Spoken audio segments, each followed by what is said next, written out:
ఓం సాయిరామ్. ఆ సాయినాథుని ఆశీర్వాదంతో ప్రతి ఒక్కరూ కూడా ఆనందంగా, ఆరోగ్యంగా, అష్టైశ్వర్యాలతో ఉండాలని మనస్ఫూర్తిగా కోరుకుంటున్నానండి. అనంతకోటి బ్రహ్మాండ నాయక రాజాతిరాజా యోగిరాజా పరబ్రహ్మ శ్రీ సచ్చిదానంద సద్గురు సాయినాథ్ మహారాజుకి జై. ఎక్కడెక్కడో తిరిగి ఎక్కడా కూడా మీ సమస్యకు పరిష్కారం దొరకక అయోమయ పరిస్థితిలో ఏం చేయాలో పాలుపోక ఉన్నారా? అయితే మీకోసమే ఇప్పుడు నేను చెప్పబోయే విషయం శ్రీ షిరిడి సాయిబాబా జ్యోతిషాలయం అండి. గురువుగారు సిద్ధాంతి సుబ్రహ్మణ్యం రాజు గారు. మీరు ఎక్కడికి వెళ్లాల్సిన అవసరం లేదండి. ఫోన్లో గురువుగారిని సంప్రదిస్తేనే ఒక అంజనం వేసి మీ సమస్య ఏంటి, దానికి పరిష్కారం ఏంటి అనేది మీకే స్వయంగా గురువుగారు వివరిస్తారు. మీరు ఒక్కసారి నమ్మకంగా కాల్ చేసి చూడండి, మీకే అర్థమవుతుంది నేను ఎందుకు ఇంత నమ్మకంగా చెప్తున్నాను అనేది. గురువుగారిని సంప్రదించాల్సినటువంటి ఫోన్ నెంబర్ 9908224144. మీకున్నటువంటి ఆర్థిక సమస్యలు, ఆస్తి తగాదాలు, నాగదోషము, నరదిష్టి సమస్యలు, భార్యాభర్తల మధ్య అన్యోన్యత లేకపోవడం, కుటుంబంలో చాలా గొడవలు జరుగుతూ ఉండడం, స్త్రీ పురుషుల వశీకరణం, ఎటువంటి సమస్యలైనా సరే మీరు గురువుగారిని సంప్రదించి మీ సమస్యకి పరిష్కారాన్ని తెలుసుకోండి. మీరు ఎక్కడికో వెళ్ళాల్సిన అవసరం అసలు లేదండి. గురువుగారిని సంప్రదించాల్సినటువంటి ఫోన్ నెంబర్ 9908224144. ఈరోజు బాబాగారు మన కోసం అందించినటువంటి సందేశం ఏంటి అంటే, తల్లి, ప్రమాదం కేవలం నీ భర్త వల్లే. అతనే నీకు ప్రధాన శత్రువు. నిన్ను మోసం చేస్తున్నాడు. వెంటనే తప్పించుకోమ్మా అని చెప్పి బాబాగారైతే అంటున్నారండి. మరి బాబాగారు మనతో ఏం చెప్పాలి అనుకుంటున్నారో వెంటనే తెలుసుకోవాలి అంటే వీడియోని చివరి వరకు స్కిప్ చేయకుండా చూడండి. మన ఛానల్ని ఫస్ట్ టైం చూస్తున్న వాళ్ళైతే సబ్స్క్రైబ్ చేసుకుని పక్కనే ఉన్న బెల్ ఐకాన్ని క్లిక్ చేయడం అసలు మర్చిపోదండి. ఓం సాయిరామ్, ఓం సాయినాథాయ నమః అని కామెంట్ చేయడం కూడా అస్సలు మర్చిపోకండి. ఇక బాబాగారు అందించిన సందేశం గురించి చూస్తే, తల్లి, ప్రతి స్త్రీకి కూడా తమ జీవితంలో వివాహం కాకముందు తమ జీవితం తమ తల్లిదండ్రుల యొక్క బాధ్యతతోటి ఏం జరిగినా, ఏ భయం వేసినా, ఏ కష్టం వచ్చినా, నష్టం వచ్చినా మాకు మా అమ్మ తోడుగా ఉంది, మా నాన్న తోడుగా ఉన్నాడు అని చెప్పి చాలా ధైర్యంగా బ్రతుకుతుంది. అదే స్త్రీకి వివాహం జరిగిన తర్వాత కష్టమైన, నష్టమైన, దుఃఖమైన ఏదైనా కూడా తన భర్త, తన తల్లిదండ్రులు ఎంత భరోసాను ఇచ్చారో తమ భర్త నుంచి కూడా అదే భరోసా అని, అదే ధైర్యాన్ని ఆ యొక్క ఆడపిల్ల కోరుకుంటుంది. కానీ నీ జీవితంలో ఇది అందరినీ ఉద్దేశించి చెప్పేది కాదండి. 100 మందిలో 70% మందిని ఉద్దేశించి చెప్పేది. మిగతా 30% మందికి మంచి భర్తలు దొరుకుతారు. ఎంతో ప్రేమగా వారిని చూసుకుంటారు. కొంచెం కష్టం వచ్చినా కూడా అల్లాడిపోతారు. కానీ మిగతా 70% మంది స్త్రీలు మాత్రం తమ భర్తల వల్ల అనేక రకాలైనటువంటి అగచాట్లను పడుతున్నారు. కారణం ఏది ఏమైనప్పటికీ కూడాను నా భార్య నా కింద బానిసలాగా పడి ఉండాలి, అలాగే తను చెప్పింది ఏది నేను చేయకూడదు, తను చెప్పిన దానికి వ్యతిరేకంగా నేను చెయ్యాలి, తన మాట ఏది నేను వినకూడదు, వింటే నాలో అహం దెబ్బతింటుంది, నేను దర్జాగా తీసుకొచ్చి పెడుతుంటే నేను సంపాదించిన ధనాన్ని కూర్చొని తింటుంది, తనకు నేను ఏమాత్రం విలువను ఇవ్వకూడదు, తన మాటలని నేను గౌరవించకూడదు, తన మీద ఏ రోజు ఆధారపడకూడదు, తను ఏదన్నా చెప్పింది అంటే అది విన్నాను అంటే కనుక తన కింద నేను లొంగి బ్రతికినట్లు అవుతుంది. అలా వినకుండా ఉంటేనే నాకు గౌరవం అనేది పెరుగుతుంది. లేదా సమాజంలో వీడు పెళ్ళాం మాట వినేవాడు, వీడు వాడి పెళ్ళాం ఏది చెప్తే అది చేసేవాడు, వీడు ఒట్టి ఆడింగలోడు అని చెప్పి రకరకాలైనటువంటి ముద్రలు నా మీద పడతాయి.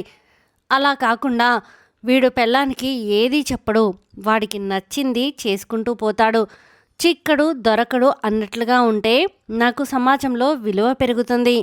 అలాగే నేను ఏదైతే చెయ్యాలి అంటానో అదే నా జీవితంలో జరగాలి. తన ఇష్టాలకి కానీ, తన మాటలకి కానీ, తన మనోభావాలకి కానీ నేను ఎక్కడా కూడా ఏ గౌరవం ఇవ్వకూడదు. ఎందుకంటే ఇది నా జీవితం, నాకు నచ్చినట్లుగా నేను బ్రతుకుతాను. తను నన్ను పెళ్లి చేసుకుని నా జీవితంలోకి వచ్చింది కాబట్టి తను కూడా నాకు నచ్చినట్లుగానే బ్రతకాలి, నా పాదాల కింద చెప్పులాగా తనని పెట్టుకోవాలి అని చెప్పి నీ భర్త నీ గురించి ఇలాగే ఆలోచిస్తున్నాడు అని చెప్పి ప్రతి క్షణం నువ్వు మనోవేదన చెందుతూ ఉన్నావు. అలాగే ఏ కష్టం వచ్చినా సంతోషం వచ్చినా మనస్ఫూర్తిగా తనతో పంచుకోవాలి అనుకుంటూ నీ మనసు పదే పదే ఆరాటపడిపోతూ ఉంటుంది. కానీ అతను నీతో మాటలు తక్కువగా మాట్లాడతాడు. అలాగే తను చేయాలనుకున్నది చేస్తాడు. నీతో కాసేపు మాట్లాడినా కొంచెంసేపు కూర్చున్నా కానీ ఏదో ఒక భారంగా బరువుగా కూర్చున్నట్లు అనిపిస్తుంది. నీకు అతనిలో ఏ మార్పు అనేది తీసుకొచ్చే ప్రయత్నం నువ్వు చేసినా పూర్తిగా ఆ ప్రయత్నంలో నువ్వు విఫలమైపోతావు. నీతో ఉండడం కంటే తన స్నేహితులతోటి, తన బంధుమిత్రులతోటి, అలాగే తన యొక్క వ్యాపార స్థలం దగ్గర ఉండడానికి ఎక్కువ ఇష్టపడుతూ ఉంటాడు. తనకు నచ్చింది చేసుకుంటూ వెళ్తాడు. నీ మనోభావాలకి కొంచెం కూడా రెస్పెక్ట్ అనేదే ఇవ్వడు. ఇలా వీటన్నిటి గురించి ఆలోచించుకుంటూ మనసుని పాడు చేసుకుంటూ ఉన్నావు. నీ మనసుని పాడు చేసుకునే విషయంలో నీ బాధలో న్యాయం లేదు అని చెప్పి నేను చెప్పడం లేదు తల్లి. కానీ నువ్వు ఏదైతే అనుకుంటున్నావో, ఏదైతే నీ జీవితంలో జరుగుతున్నది నిజమే అయినప్పటికీ కూడాను నువ్వు పదే పదే అతని మాటలకి కానీ, చేతలకు కానీ, అతని యొక్క ప్రవర్తనలకు కానీ నువ్వు పూర్తిగా గౌరవాన్ని ఇచ్చినట్లయితేనే నీకు ఇవి పెద్ద పెద్ద పాయింట్లుగా కనిపిస్తాయి. ఎప్పుడైతే అతను నీ మాట వినడం లేదు అని చెప్పి నువ్వు కనిపెట్టుకున్నావో అప్పటి నుంచి నీలో మార్పు రావడం అనేది మొదలవ్వాలి. ఆ మార్పు ఏ విధంగా మొదలవ్వాలి అంటే కనుక నీ భర్త నిన్ను చేసేటటువంటి మోసం అనే మాట ఎందుకు వాడాను అంటే కనుక ఇక్కడ ఒకసారి పెళ్ళి జరిగిన తర్వాత ఇద్దరూ కూడా ఒక అర్ధనారీశ్వరుల స్వామిలాగా తన భర్తలో సగభాగాన్ని భార్యకు ఇచ్చి భార్యను ఎంతో గౌరవించాల్సినటువంటి భర్త తన భార్యను చిన్నతనంగా చూస్తే ఆ భార్యలో ఎంతో మనోవేదన ఉంటుందో అర్థం చేసుకోలేనటువంటి వ్యక్తికి అంత గౌరవం నువ్వు ఇవ్వాల్సిన అవసరం లేదు. అలా అని చెప్పి అతన్ని లెక్క లేకుండా చూడమని కూడా నేను నీతో చెప్పడం లేదు. కాకపోతే నీ మనోభావాలను దెబ్బతీసుకోవాల్సిన అవసరం లేదు. అంతగా ఆలోచించి నీ మనసుని పాడు చేసుకోవాల్సిన అవసరం లేదు. నీకు విలువ ఇవ్వనప్పుడు నువ్వు పదే పదే అతని యొక్క విలువ కోసం ఎగబాకాల్సినంత అవసరం లేదు. నీకంటూ ఒక ఆత్మగౌరవం, నీకంటూ ఒక జీవితం, నీకంటూ సంతోషంగా గడిపే సమయం ఇవన్నీ కూడా నీ హక్కు. నీ హక్కును నువ్వు ఉపయోగించుకునే ప్రయత్నం చేయాలి. అంతేకాని అతను వేసే ఆ యొక్క దర్జా అని అనుకునేటటువంటి మనోభావాలు, ఇగో పనులు ఏవైతే ఉన్నాయో వాటన్నిటి వల్లలో పడిపోయి అతను నిన్ను మోసం చేస్తున్నాడు అని అర్థమైనా కూడా నువ్వు మోసపోతూ ఉంటే మాత్రం అది ఖచ్చితంగా నీ తప్పే అవుతుంది. నిన్ను సంతోషంగా ఉంచుకునే హక్కు నీకు ఉంది అన్న విషయాన్ని తెలుసుకో. ఇది తెలుసుకుంటేనే నువ్వు సంతోషంగా ఉండగలుగుతావు. అర్థమైందా అని చెప్పి బాబాగారైతే అంటున్నారండి. మరి ఈ వీడియో మీకు నచ్చితే ప్లీజ్ లైక్ చేయండి. మరికొంతమంది సాయి భక్తులకు వీడియోని షేర్ చేయండి. ఫస్ట్ టైం మా ఛానల్ని చూస్తున్న వాళ్ళు సబ్స్క్రైబ్ చేసుకుని పక్కనే ఉన్న బెల్ ఐకాన్ని క్లిక్ చేయడం అసలు మర్చిపోద్దండి. ఆ సాయినాథుని ఆశీర్వాదంతో ప్రతి ఒక్కరూ కూడా ఆనందంగా, ఆరోగ్యంగా, అష్టైశ్వర్యాలతో ఉండాలని మరొక్కసారి మనస్ఫూర్తిగా కోరుకుంటున్నానండి. సర్వే జన సుఖినో భవంతు. ఓం సాయిరామ్.